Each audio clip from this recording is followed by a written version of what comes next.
Welcome to the Fairy Frequency channel. Tonight I'll be reading to you from The Secret Garden by Frances Hodgson Burnett. So, if you've missed any of the previous chapters to this amazing classic childhood favorite book, you can find them in our original playlist titled The Secret Garden. Tonight's chapter is the last chapter in this series, so without further ado, chapter 27, In the Garden. In each century, since the beginning of the world, wonderful things have been discovered. In the last century, more amazing things were found out than in any century before. In this new century, hundreds of things still more astounding will be brought to light. At first, people refuse to believe that a strange new thing can be done, and then they begin to hope it can be done. Then they see it can be done. Then it is done, and all the world wonders why it was not done centuries ago. One of the new things people began to find out in the last century was that thoughts, just mere thoughts, are as powerful as electric batteries, as good for one as sunlight is, or as bad for one as poison. To let a sad thought or a bad one get into your mind is as dangerous as letting a scarlet fever germ get into your body. If you let it stay there after it has got in you, it may never get out over it as long as you live. So long as Mistress Mary's mind was full of disagreeable thoughts about her dislikes and sour opinions of people, and her determination not to be pleased by or interested in anything, she was a yellow-faced, sickly, bored, and wretched child. Circumstances, however, were very kind to her, though she was not at all aware of it. They began to push her about for her own good. When her mind gradually filled itself with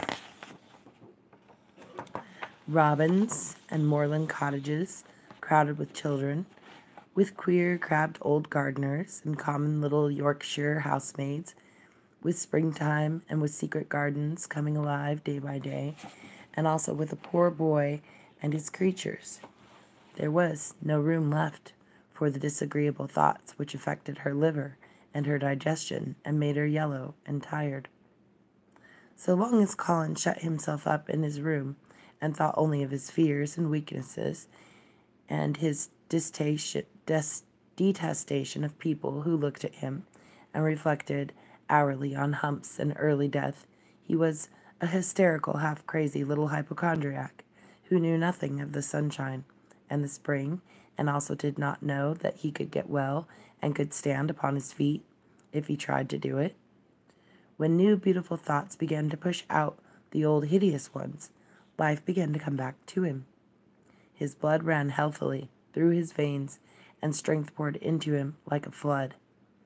His scientific experiment was quite practical and simple, and there was nothing weird about it at all. Much more surprising things can happen to anyone who, when a disagreeable or discouraged thought comes into his mind, just has the sense to remember in time and push it out by putting in an agreeable, determinedly courageous one. Two things cannot be in one place. Where you tend a rose, my lad, a thistle cannot grow. While the secret garden was coming alive, and two children were coming alive with it, there was a man wandering about certain far-away beautiful places in the Norwegian fjords and the valleys and mountains of Switzerland, and he was a man who for 10 years had kept his mind filled with dark and heartbroken thinking. He had not been courageous. He had never tried to put any of other thoughts in the place of the dark ones. He had wandered by blue lakes and thought them. He had lain on mountainsides with sheets of deep blue gentians blooming all about him and flower breaths filling all the air, and he had thought them. A terrible sorrow had fallen upon him when he had been happy, and he had let his soul fill itself with blackness, and had refused obstinately to allow any rift of light to pierce through. He had forgotten and deserted his home and his duties. When he traveled about, darkness so brooded over him that the sight of him was a wrong done to other people, because it was as if he poisoned the air about him with gloom. Most strangers thought he must be either half mad or a man with some hidden crime on his soul.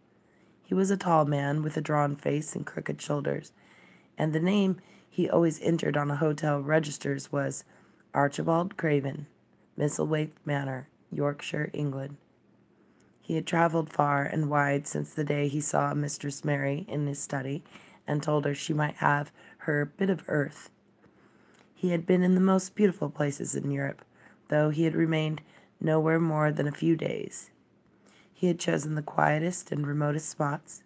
He had been on the top of mountains whose heads were in the clouds, and had looked down on other mountains when the sun rose and touched them with such light as it made it seem as if the world were just being born. But the light had never seemed to touch himself until one day, when he realized that for the first time in 10 years, a strange thing had happened. He was in a wonderful valley in the Austrian Tyrol, and he had been walking alone through such beauty as might have lifted any man's soul out of a shadow. He had walked a long way, and it had not lifted his, but at last he had felt tired and had thrown himself down to rest on a carpet of moss by a stream. It was a clear little stream, which ran quite merrily along its narrow way through the luscious damp greenness. Sometimes it made a sound rather like very low laughter as it bubbled over round stones. He saw birds come and dip their heads to drink in it, and then flick their wings and fly away. It seemed like a thing alive, and yet its tiny voice made the stillness seem deeper. The valley was very, very still. As he sat gazing into the clear running of the water, Archibald Craven gradually felt his mind and body both grow quiet as the valley itself. He wondered if he were going to sleep, but he was not. He sat and gazed at the sunlit water, and his eyes began to see things growing at its edge. There was one lovely mass of blue forget-me-nots growing so close to the stream that its leaves were wet, and at these he found himself looking as he remembered he had looked at such things years ago. He was actually thinking tenderly how lovely it was, and what wonders of blue its hundreds of little blossoms were. He did not know that just that simple thought was slowly filling his mind, filling and filling it, until other things were softly pushed aside. It was as if the sweet, clear spring had begun to rise in a stagnant pool, and had risen and risen until at last it swept the dark water away. But of course he did not think of this himself. He only knew that the valley seemed to grow quieter and quieter as he sat and stared at the bright, delicate blueness. He did not know how long he sat there or what was happening to him, but at last he moved as if he were awakening, and he got up slowly and stood on the moss carpet, drawing a long, deep, soft breath and wondering at himself. Something seemed to have been unbound and released in him very quietly. "What is it?" he said, almost in a whisper, and he passed his hand over his forehead. "I almost feel as if I were alive. I do not know enough about this wonderfulness of undiscovered things to be able to explain how this had happened to him. Neither does anyone else, yet." He did not understand it all himself, but he remembered this strange hour months afterwards when he was at Misselthwaite again, and he found, one quite by accident, that on this very day Colin had cried out, and he went into the secret garden. "I'm going to live for ever and ever and ever."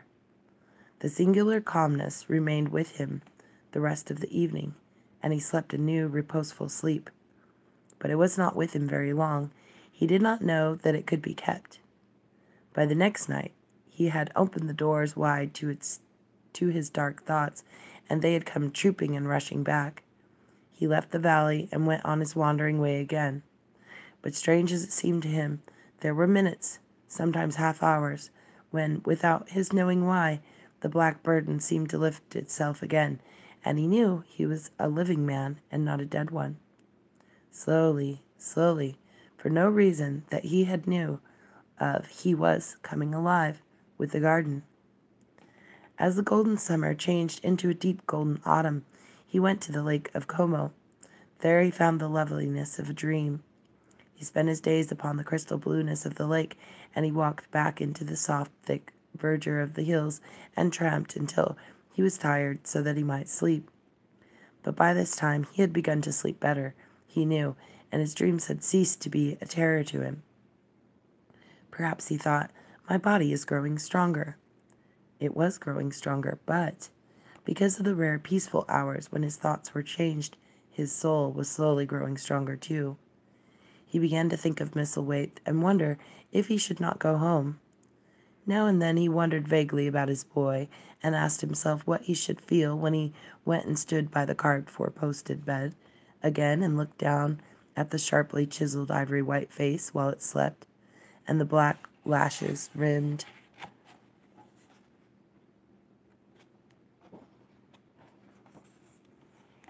so startlingly to the close-shut eyes. He shrank from it. One marvel of a day, he had walked so far that when he returned the moon was high and full, and all the world was purple, shadow, and silver. The stillness of the lake and shore and wood was so wonderful that he did not go into the villa he lived in. He walked down to a little bowered terrace at the water's edge and sat upon a seat and breathed in all the heavenly scents of the night. He felt the strange calmness stealing over him, and it grew deeper and deeper until he fell asleep. He did not know when he fell asleep and when he began to dream. His dream was so real that he did not feel as if he were dreaming.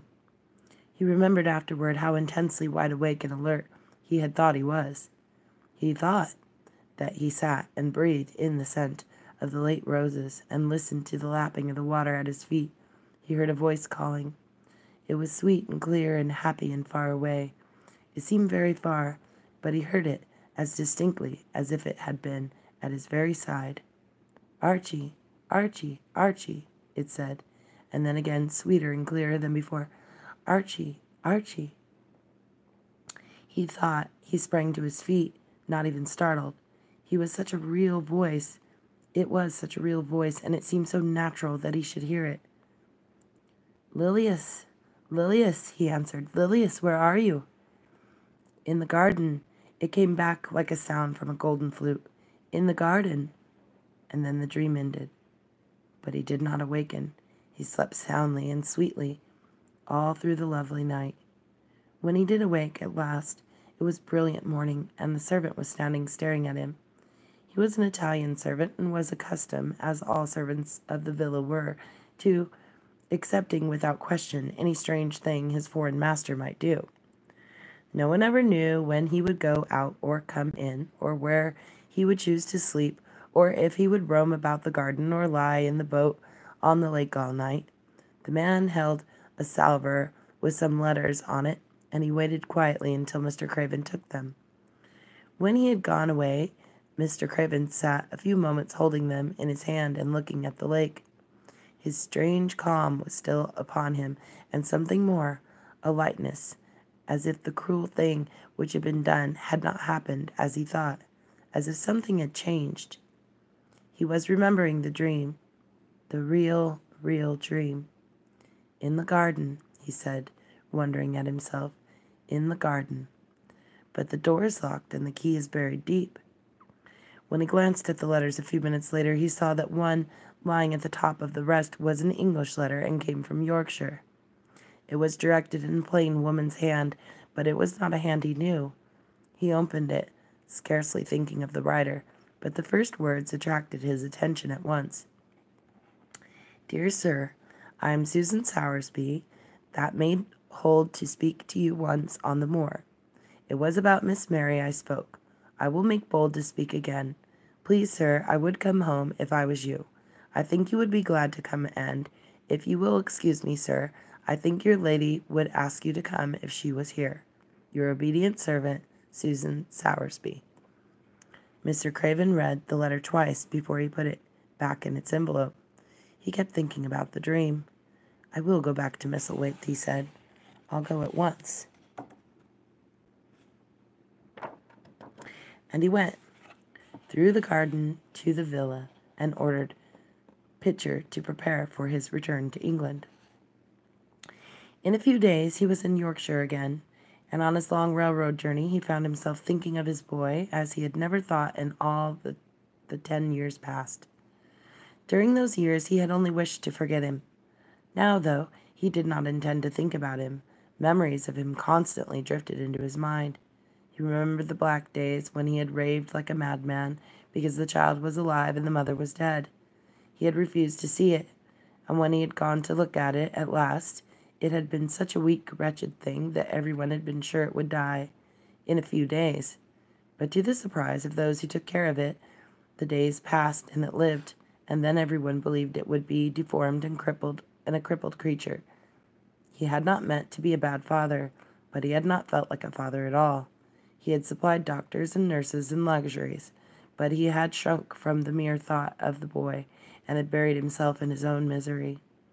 The first time, after a year's absence, he returned to Misselthwaite, and the small, miserable-looking thing languidly and indifferently lifted to his face the great gray eyes with black lashes round them, so like and yet so horribly unlike the happy eyes he had adored.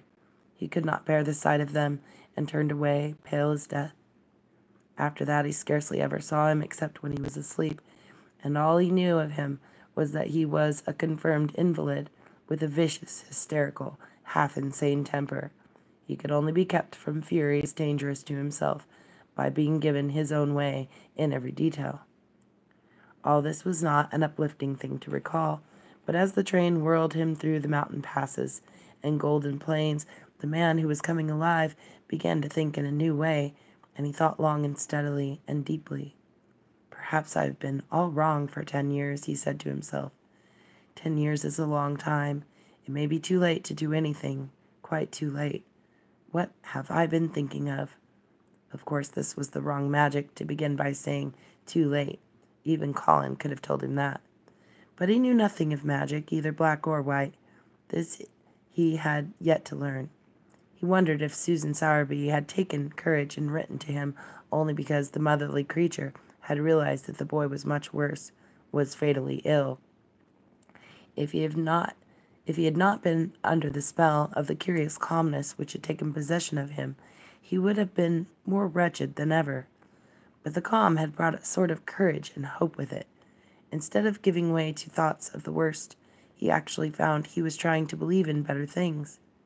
Could it be possible that she sees that I may be able to do him good and control him? He thought. I will go and see her on my way to Misselthwaite.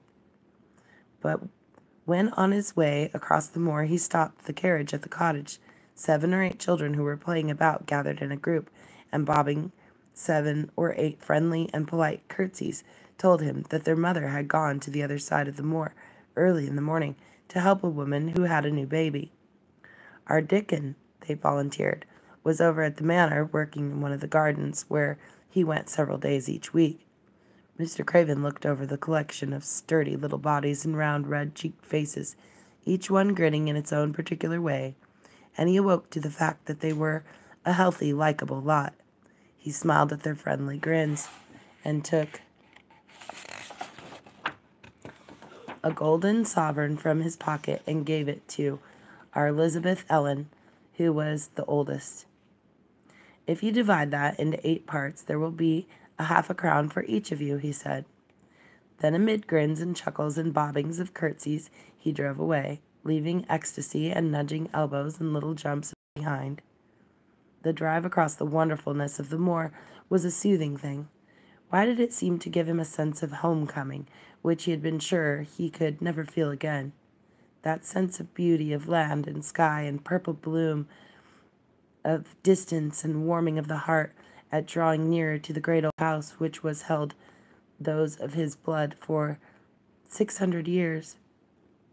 How he had driven away from it the last time, shuddering to think of its closed rooms and the boy lying in the 4-posted bed with the brocaded hangings. Was it possible that perhaps he might find him changed a little for the better, and that he might overcome his shrinking from him? How real that dream had been! How wonderful and clear the voice which called back to him, "In the garden, in the garden." "I will try to find the key," he said. "I will try to open the door. I must, though I don't know why." When he arrived at the manor, the servants who received him with the usual ceremony noticed that he looked better, and that he did not go to the remote rooms where he usually lived, attended by Pitcher. He went into the library and sent for Mrs. Medlock. She came to him, somewhat excited and curious and flustered. "How is Master Colin, Medlock?" he inquired. "Well, sir," Mrs. Medlock answered. He's different, in a manner of speaking." "Worse?" he suggested. Mrs. Medlock really was flushed. "Well, you see, sir," she tried to explain, "neither Dr. Craven nor the nurse nor me can exactly make him out." "Why is that?" "To tell the truth, sir, Master Colin might be better, and he might be changing for the worse. His appetite, sir, is past understanding, and his ways—" "Has he become more peculiar?" her master asked, knitting his brows anxiously. "That's it, sir. He's growing very peculiar when you compare him with what he used to be. He used to eat nothing, and then suddenly he began to eat something enormous, and then he stopped again all at once, and the meals were sent back just as they used to be. You never knew, sir, perhaps, that out of doors he never would let himself be taken. The things we've gone through to get him to go out in the chair would leave a body trembling like a leaf. He'd throw himself into such a state that Dr. Craven said he couldn't be responsible for forcing him. Well, sir, just without warning, not long after one of his worst tantrums, he suddenly insisted on being taken out every day by Miss Mary and Susan Sowerby's boy Dickon, that could push his chair. He took a fancy to both Miss Mary and Dickon brought his tame animals, and if you'll credit it, sir, out of doors he will stay from morning until night." "How does he look?" was the next question. "If he took his food natural, sir, you'd think he was putting on flesh, but we're afraid it may be a sort of bloat. He laughs sometimes in a queer way when he's alone with Miss Mary. He never used to laugh at all. Dr. Craven is coming to see you at once, if you'll allow him. He never was as puzzled in his life." "Where is Master Colin now?" Mr. Craven asked. "In the garden, sir. He's always in the garden, though not a human creature is allowed to go near for fear they'll look at him." Mr. Craven scarcely heard her last words. "In the garden," he said, and after he had sent Mrs. Medlock away, he stood and repeated it again and again. "In the garden." He had to make an effort to bring himself back to the place he was standing in, and when he felt he was on earth again, he turned and went out of the room. He took his way, as Mary had done, through the door in the shrubbery and among the laurels and the fountain beds. The fountain was playing now and was encircled by beds of brilliant autumn flowers. He crossed the lawn and turned into the long walk by the ivied walls. He did not walk quickly, but slowly, and his eyes were on the path. He felt as if he were being drawn back to the place he had so long forsaken, and he did not know why. As he drew nearer to it, his step became still more slow. He knew where the door was, even though the ivy hung thick over it, but he did not know exactly where it lay, that buried key. So he stopped and stood still, looking about him, and almost the moment after he paused, he started and listened, asking himself if he were walking in a dream. The ivy hung thick over the door. The key was buried under the shrubs. No human being had passed that portal for 10 lonely years, and yet inside the garden there were sounds. They were the sounds of running, scuffling feet, seeming to chase round and round under the trees. They were strange sounds of lowered, suppressed voices, exclamations, smothered, joyous cries. It seemed actually like the laughter of young things, the uncontrollable laughter of children who were trying not to be heard, but who, in a moment or so, as their excitement mounted, would burst forth. What in heaven's name was he dreaming of? What in heaven's name did he hear? Was he losing his reason and thinking? He heard things which were not for human ears. Was it that the far, clear voice had meant? And then the moment came, the uncontrollable moment when the sounds forgot to hush themselves. The feet ran faster and faster. They were nearing the garden door. There was quick, strong, young breathing and a wild outbreak of laughing shouts which could not be contained, and the door in the wall was flung wide open. The sheet of ivy swinging back, and a boy burst through it at full speed, and without seeing the outsider dashed almost into his arms. Mr. Craven had extended them just in time to save him from falling as a result of his unseeing dash against him, and when he held him away to look at him in amazement at his being there, he truly gasped for breath. He was a tall boy, and a handsome one. He was glowing with life, and his running had sent splendid color leaping to his face. He threw the thick hair back from his forehead and lifted a pair of strange gray eyes full of boyish laughter and rimmed with black lashes like fringe. It was the eyes which made Mr. Craven gasp for breath. Who, he stammered. This was not what Colin had expected. This was not what he had planned. He had never thought of such a meeting, and yet to come dashing out, winning a race, perhaps it was even better. He drew himself up to his very tallest. Mary, who had been running with him and had dashed through the door too, believed that he managed to make himself look taller than he had ever looked before. "Father," he said, "I'm Colin. You can't believe it. I scarcely can myself. I'm Colin." Like Mrs. Medlock, he did not understand what his father meant when he said hurriedly, "In the garden, in the garden." "Yes," hurried on Colin, "it was the garden that did it, and Mary and Dickon and the creatures and the magic. No one knows. We kept it to tell you when you came. I'm well. I can beat Mary in a race. I'm going to be an athlete." He said it all so like a healthy boy, his face flushed, his words tumbling over each other in his eagerness, that Mr. Craven's soul shook with unbelieving joy. Colin put out his hand and laid it on his father's arm. "Aren't you glad, Father?" he ended. "Aren't you glad? I'm going to live forever and ever and ever." Mr. Craven put his hands on both the boy's shoulders and held him still. He knew he dared not even try to speak for a moment. "Take me into the garden, my boy," he said at last, "and tell me all about it." And so they let him in. The place was a wilderness of autumn gold and purple and violet blue and flaming scarlet. On every side were sheaves of late lilies standing together, lilies which were white and ruby. He remembered well when the first of them had been planted, that just as at the season of the year this late glories should reveal themselves. Late roses climbed and hung and clustered, and the sunshine, deepening the hue of them, yellowing trees, made one feel that one stood in an embowered temple of gold.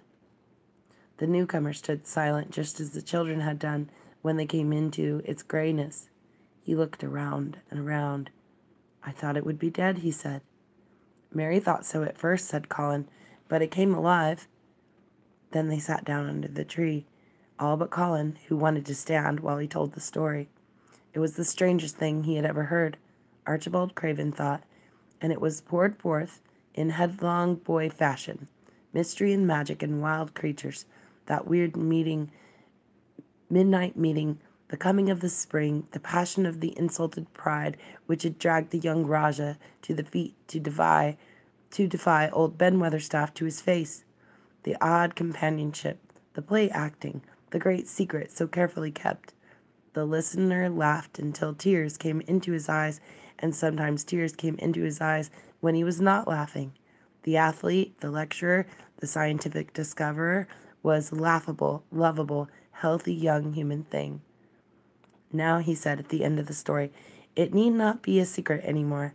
I dare say it will frighten them nearly into fits when they see me, but I am never going to get into that chair again. I shall walk back with you, Father, to the house." Ben Weatherstaff's duties rarely took him away from the gardens, but on this occasion he made an excuse to carry some vegetables to the kitchen, and being invited into the servants' hall by Mrs. Medlock to drink a glass of beer, He was on the spot, as he had hoped to be, when the most dramatic event Misselthwaite Manor had seen during the present generation actually took place. One of the windows looking upon the courtyard gave also a glimpse of the lawn.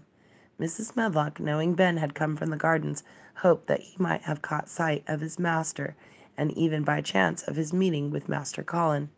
"Did you see either of them, Weatherstaff?" she asked. Ben took his beer mug from his mouth and wiped his lips with the back of his hand. That I did," he answered, with a shrewdly significant air. "Both of them?" suggested Mrs. Medlock. "Both of 'em," returned Ben Weatherstaff. "Thank you kindly, ma'am. I could sup up another mug of it." "Together?" said Mrs. Medlock, hastily overfilling his beer mug in her excitement. "Together, ma'am," said Ben, gulped down half of his new mug at one gulp. "Where was Master Colin? How did he look? What did they say to each other?" "I did not hear that," said Ben, "along o' only being on the step-ladder looking over the wall. But I'll tell thee this. There's been things going on outside as you house people know not about. What they'll find out soon." And it was not 2 minutes before he swallowed the last of his beer and waved his mug solemnly toward the window, which took in through the shrubbery a piece of the lawn. "Look there," he said. "If thou curious, look what's coming across the grass." When Mrs. Medlock looked, she threw up her hands and gave a little shriek, and every man and woman servant within hearing bolted across the servants' hall and stood looking through the window with their eyes almost starting out of their heads. Across the lawn came the master of Misselthwaite, and he looked as many of them had never seen him, and by his side, with his head up in the air and his eyes full of laughter, walked as strongly and steadily as any other boy in Yorkshire, Master Colin. And that is the end of The Secret Garden. So, thank you so much for joining us tonight, folks. If you missed any of the previous chapters to this amazing classic book, you can find them in our original playlist titled The Secret Garden. So, we want to wish you all a beautiful evening. Rest well, everyone. Sweet dreams.